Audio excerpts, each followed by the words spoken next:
Hola, hola, bienvenidos un día más a mi canal de YouTube. Hoy tenemos una nueva entrevista. Recordad que los domingos son los domingos de Session Suites.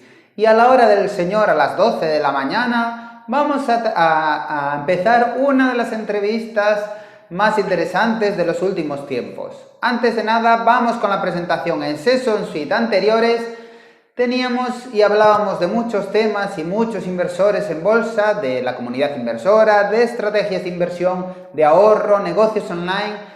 Hablamos de SEO, hablamos de trading, de criptomonedas, incluso hablamos de sitios para visitar o sitios con encanto como pueden ser Argentina, Extremadura y San Sebastián. Hablamos con Javizone la semana pasada, hablamos con Lucía y el SEO hace unas semanas y hablamos con otros muchos miembros de la comunidad inversora como Carlos Cátedra, Dark Investor, Hull y muchísimos más. Bueno, sin más vamos a comenzar con las preguntas Pero antes de nada tengo que presentar al invitado. ¿Quién es el invitado? El invitado es muy conocido en la comunidad inversora y se llama Fernando Luque. Hoy traemos a Fernando Luque, persona muy ligada a Morningstar, que es uno de los portales de referencia para muchos de los inversores, no solo de España, sino de medio mundo. Sin más, vamos a comenzar con las preguntas y con la entrevista. Bienvenido, Fernando. Muchas gracias a Suite Bolsa por invitarme a esta sesión Suite. Pregunta número 1. Hablamos de China e India. El tema chino está delicado con la deuda brutal que tiene Evergrande, una de las inmobiliarias más grandes que hay en China. ¿Cómo crees que afectará todo esto a los mercados? De hecho, ya está empezando a afectar. Nosotros pensamos que el tema de Evergrande es un asunto casi puramente local. Pues es verdad que algunos agoreros piensan que pueden afectar a los mercados financieros mundiales.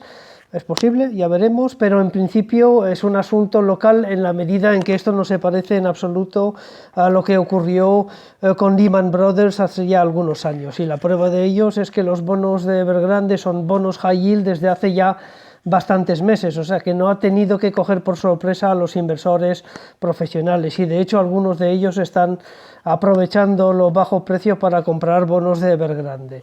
Pero bueno, veremos cómo evoluciona la situación. Pregunta número 2. ¿Cómo ves el mercado chino? Pregunta número 2. ¿Cómo ves el mercado indio? ¿Crees que deberíamos buscar oportunidades en ese país para invertir? Cambiamos de tercio y aparte de hablar de China y de India, vamos a hablar de empresas y acciones. Tema de India y China. Es verdad que si miramos las rentabilidades desde el principio de año de los dos mercados, vemos una dicotomía realmente espectacular, ¿no? Con el mercado chino prácticamente perdiendo un 15% y el mercado indio subiendo casi un 40% en euros. A nivel de valoración, claramente nos gusta más China que India. De hecho, China está en unos niveles de infravaloración realmente muy interesante. Cotiza a lo que nosotros llamamos un price to fair value de 0,75, es decir, que está un 25% infravalorado, mientras que el mercado de la India está sobrevalorado en torno a un 10%. Pregunta número 3. Danos 3 empresas interesantes chinas, 3 empresas interesantes indias y 3 empresas interesantes americanas. Empresas chinas e indias interesantes. En China hay muchísimos. De hecho, nosotros tenemos un equipo de analistas que atribuye un rating a cada compañía que analiza. No es un rating de estrella, pero es totalmente diferente de lo que hacemos con fondos, porque con fondos lo que miramos es básicamente la rentabilidad y el riesgo pasado, mientras que para el rating de acciones, por decirlo de alguna forma, valoramos el potencial de revalorización de cada acción, ¿no? Entonces en China es fácil encontrar ahora mismo empresas que cotizan con un rating Morningstar de 5 estrellas. Por ejemplo, si tuviera que elegir algunas, pues evidentemente Alibaba y Tencent, y quizás añadiría Yum China para dar, digamos, alguna otra opción dentro de un sector distinto, ¿no? Pero es fácil encontrar valores que cotizan con el máximo rating Morningstar en estos momentos. En India, por el contrario, pues no hay ninguna de momento que cotice con 5 estrellas y lo que comentaba, es un mercado ligeramente sobrevalorado y viendo también pues la trayectoria que está teniendo en lo que llevamos de año, pues ahí también estamos pidiendo algo de cautela en India. Pregunta número 4. Háblanos de 5 empresas europeas que te parezcan más atractivas a medio plazo. Empresas europeas y americanas interesantes. Hay más valores atractivos en Europa que en Estados Unidos, claramente. En Europa, pues quizás si tuviera que elegir algunas empresas, pues me iría pues, al sector automovilístico. Por ejemplo, nos gusta mucho Renault o Volkswagen. Y también iría a un sector muy denostado al que pues, a poca gente le gusta, pero si miramos rentabilidad por dividendo y valoración es un sector tremendamente atractivo, que es el sector del tabaco, ¿no? Bien con British American Tobacco o Imperial Brands, que son compañías británicas. Me centraría en esas dos, ¿no? Además, insisto, a nivel de rentabilidad por dividendo es realmente atractivo. Y luego, si tengo que pues, elegir una empresa española, hay una que cotiza con un rating de 5 estrellas, que es Prosegur. En Estados Unidos hay muy pocas empresas ahora mismo con un rating de 5 estrellas. ¿Cuál podría resaltar? Quizás Schlumberger en el sector petrolero y Groupon también en el sector de comunicación, internet, que nos parecen realmente atractivos y que cotizan con 5 estrellas. Háblanos del metaverso. Sí, del metaverso. Parece que es uno de los sectores que más evolucionará en el futuro. ¿Qué opinas del metaverso y cómo podemos invertir en esta nueva disrupción tecnológica? ¿Qué empresas conoces que están trabajando en este nuevo mundo, Fernando? Tema del metaverso. Sé que está dando mucho que hablar el tema del metaverso. Hay muchas y grandes compañías que están muy implicadas en lo que es el metaverso. Bueno, y lo sabemos todo, Facebook, Microsoft, y yo creo que todas las grandes tecnológicas de alguna forma pues se van a ver implicadas en el metaverso. Yo quizás la duda que tengo es cuál es la diferencia entre un ETF de metaverso o un fondo de metaverso, aunque de momento no hay ni ETF ni fondos de metaverso europeos, aunque sí en Estados Unidos. ¿Cuál es la diferencia entre los ETFs de metaverso y los ETFs de inteligencia artificial? Que es un poco, digamos, la misma temática, es una temática interesante. Quizás yo iría pues, a compañías más específicas, centrada más en, digamos, en esa temática de la inteligencia artificial, porque evidentemente Facebook está metido en prácticamente todas las grandes temáticas tecnológicas. Pues es más que pues, una empresa de inteligencia artificial o de metaverso o de lo que sea, ¿no? Pero yo iría, digamos, a empresas mucho más de nicho y quizás mucho más pequeñas, aunque bueno, Facebook, Microsoft, pues tenemos una valoración pues, aceptable para estas dos compañías, ¿no? Disney también es una compañía que está muy metida en el metaverso, que nos parece también muy interesante. Pero bueno, ahí estamos un poco también a la espera de que salgan productos específicos para el inversor europeo. De momento hay un ETF que yo sepa centrado en el metaverso, pero está en Estados Unidos.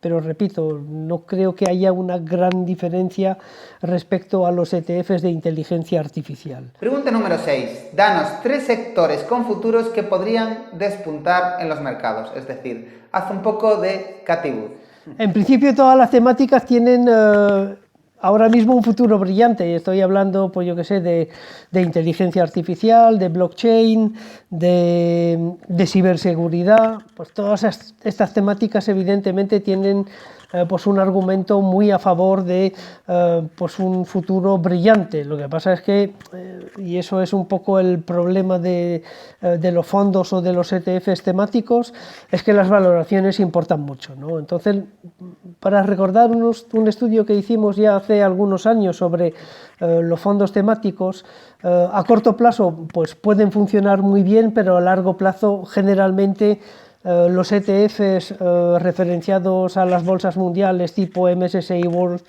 suelen funcionar mucho mejor, ¿no? ¿Por qué? Porque ahí generalmente lo que vemos en los fondos y ETFs temáticos es que hay pues una explosión cuando salta la temática al gran público, hay mucho dinero que entra en los fondos y los ETFs correspondientes, pero luego se desinfla, ¿no? Y eso lo hemos visto este mismo año con lo que es la ecología o las nuevas energías o el cannabis, que han tenido subidas espectaculares para luego caer estrepitosamente. Cambiamos de tercio, hablamos de materias primas, vamos a hablar de oro, de plata y de bronce no, de uranio. Pregunta número 7, hablemos de materias primas. ¿El oro y la plata van a seguir siendo valores refugio? ¿Seguirán formando parte de carteras equilibradas como la cartera permanente de Harry Browne? Sí, yo creo que siguen siendo valores o activos refugio y deberían estar en una cartera permanente, especialmente el oro. La plata tiene una volatilidad ahí, pues algunas veces difícil de manejar, ¿no?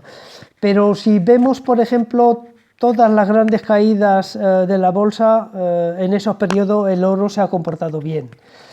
Ahora bien, también hay que decir que el oro, pues de momento no tiene momentum. El oro ha sido prácticamente la peor inversión en estos últimos 12 meses y eso también hay que tenerlo en cuenta, ¿no?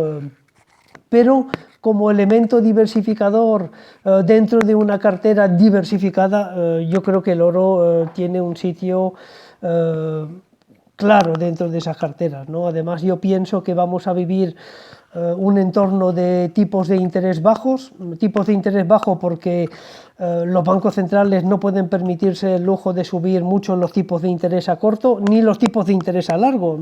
Siempre se dice que los bancos centrales tienen el control de los tipos de interés a corto, pero no de los tipos de interés a largo, y es falso. Son los mayores compradores de bonos a largo plazo y por lo tanto sí que pueden tener una influencia en los tipos de interés a largo. Entonces yo pienso que vamos a tener tipos de interés a corto y a largo bajos e incluso por debajo de la inflación. Podemos ver un repunte de los niveles de inflación a nivel mundial, y ese escenario de tipos de interés reales negativo pues favorece en principio al oro y a la plata, con lo cual ahí a nivel de argumentario, a nivel digamos estratégico, sí que puede tener sentido, y yo creo que lo tiene mantener oro y plata. Yo diría menos plata que oro, pero bueno, oro y plata en carteras de tipo permanente. Pregunta número 8. El uranio está muy de moda últimamente y no para de subir. ¿Crees que todavía tiene margen para seguir subiendo? ¿Ves alguna materia prima que pueda tirar igual o parecido que el uranio de aquí a final de año? Sí, el uranio la verdad es que, a ver, me gusta, pero es verdad aquí también que hay que tener en cuenta los flujos, ¿no? Yo siempre digo que cuando uno analiza un ETF temático o un fondo temático, lo que más importa quizás que las rentabilidades, porque esas son evidentes, las rentabilidades son los flujos. Hay que ver si entra mucho dinero en este tipo de temáticas y ahí ser muy vigilante, porque la volatilidad es realmente extrema, ¿no? Es exactamente el mismo discurso que para los ETFs temáticos o los fondos temáticos. Yo creo que la temática es interesante. Es verdad también que a corto plazo ha subido mucho, pero si miramos un gráfico de medio-largo plazo, pues estamos a unos niveles de risa comparado a lo que cotizaba antes de la catástrofe de Fukushima. Entonces ahí yo creo que puede haber una buena oportunidad, pero es para valientes y para inversores que soportan un riesgo francamente alto. Pregunta número 9. Vamos a hablar de ETFs. Háblanos de 5 ETFs que sean poco conocidos, pero que tengan muchísimo potencial. Es decir, al final en el mundo de los ETFs muchos estamos más orientados al tema de renta variable a acciones y conocemos algunos ETFs, pero háblanos de algunos ETFs que quizás se conozcan menos y que nos puedan sorprender. A ver, es difícil, ¿no? Porque generalmente cuando aparece, digamos, un ETF es que, y me refiero aquí también a ETFs temáticos o ETFs de subindustrias, generalmente ya se está haciendo ruido en el mercado, ¿no? Es decir, llegan cuando el público pues ya está avisado de esa temática y hay, digamos, grandes entradas de dinero en ese tipo de ETFs o de fondos. Entonces, mucho cuidado con esto. Yo creo que muchas veces es mejor pues esperar a que el ETF temático o el ETF, digamos, de moda, de turno, pues se enfríe un poquito para poder entrar en esa temática. Pero es verdad que hay ETFs realmente muy atractivos. Yo creo, si tuviera que citar uno, pues el ETF referenciado a la carrera espacial. Yo creo que es verdad que es algo para muchos de ciencia ficción, pero hay un negocio interesante en torno a estas compañías y yo creo que es un entorno propicio para que este tipo de ETF pueda pues, tener, digamos, un recorrido interesante, pero repito, hay que estar muy vigilante sobre los flujos de dinero que puede entrar en este tipo de fondos, porque generalmente los ETFs temáticos, los que explotan, como los que hemos visto, por ejemplo, pues en ecología, suelen invertir en compañías de tamaño mediano, pequeño, y claro, ahí cuando entra mucho dinero, pues ahí la cotización pues se dispara. Pero también se desinfla pues, prácticamente a la misma velocidad cuando hay retirada de flujo. Pregunta número 10. Vamos a hablar de Operativa y de Morningstar en este bloque. Pregunta número 10. Colaboras con un portal de referencia para muchos de los inversores que buscamos información de empresas día a día. Háblanos de Morningstar. ¿Cómo comenzó todo con ellos y cómo es tu día a día? Bueno, llego a Morningstar hace algo más de 20 años, tras unos 7 años en la Organización de Consumidores y Usuarios, donde en realidad pues, el objetivo era básicamente el mismo, que era ayudar a los inversores a que tomen mejores decisiones de inversión. Entonces el día a día en Morningstar, o mi día a día en Morningstar, está muy enfocado hacia ese objetivo de ayudar a los inversores. Yo me ocupo especialmente de todo el contenido de la web y lo que pretendo es que los artículos que colguemos en esa web pues ayuden a los inversores a tomar mejores decisiones, ¿no? Eso es fundamental para nosotros.